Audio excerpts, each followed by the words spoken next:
I want extra time, Mr. Chairman. I know, sir. I know. Consider these 5 minutes a parliamentary inquiry. Professor, what's a sock puppet? I heard the reference from Senator Warren. Yeah, what earlier. is it? I'm not sure I know. I think Okay. it's that thing you stick your hand in. Yeah, kind of like this. Yes. What's a human sock puppet? Isn't a human sock puppet somebody who'll do what somebody else tells them to do? I think that's what the senator was trying to suggest. I Are you think that going was to the be innuendo. Are you going to be the president's human sock puppet? Senator, absolutely not. Are you going to be anybody's human sock puppet?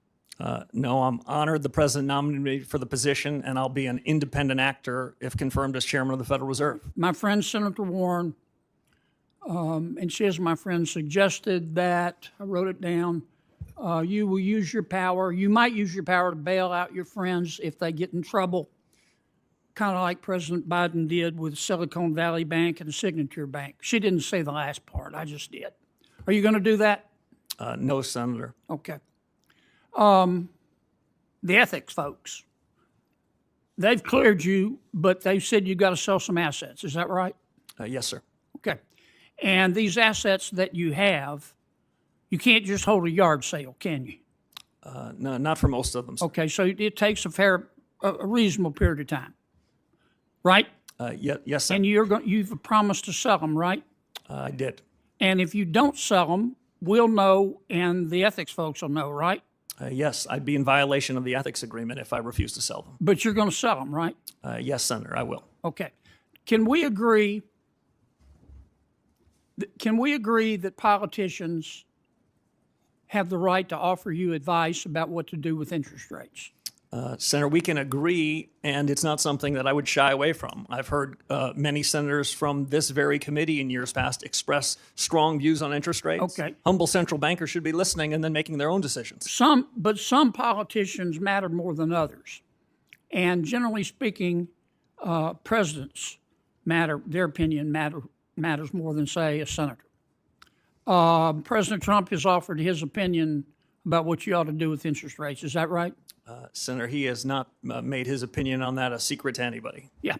And every president has that you're aware of. Yes, and they all tend to be in the same direction, Senator Kennedy. Okay. Now, the problem is, can we agree that your credibility as Fed chairman is the most important thing you have? It's the most important thing to me, it's the most important thing to the institution, and it's the most important thing to the successful conduct of policy. Okay. If the markets that's a yes, right? Yes, Senator. Okay. The problem is that President Trump has said he's not going to appoint anybody who wouldn't agree to lower interest rates. Have you agreed with the president that you're going to lower interest rates? Senator, I'm glad you framed it that way. The president never asked me to predetermine, commit, fix, decide on any interest rate decision in any of our discussions, nor would I ever agree to do so. So the president has never sat you down, looked you in the eye, and said, here's the deal, Scooter. I'm going to appoint you, but you got to agree to lower interest rates. That didn't happen, or it did happen? The president never once asked me to commit to any particular interest rate decision, period, and nor would I ever agree to do so if he had, but he never did. I was honored he nominated me. Like everyone else in the committee in the world, I've heard his view on interest rates. It sounded very similar to me to every other president in economic history that I've studied. Okay. I've got one more question because I'm about to run out of my parliamentary inquiry time. I've heard your argument the last few months about artificial intelligence has made us so productive, labor so productive that companies don't have to raise prices. Therefore, inflation isn't a problem. Therefore, rates can be cut. Do you really believe that right now? No, that is not how I would characterize the story on AI. Okay, but you've said what I just said, haven't you? I have said that this is the most disruptive moment in modern economic history in the U.S. and the world. I've said that artificial intelligence, AI, okay, let me stop you because the chair's going to cut me off. Oops, sorry. Here's my worry, that a lot of this stuff about artificial intelligence making us more productive is a bunch of hype by people who want to sell stock in an IPO.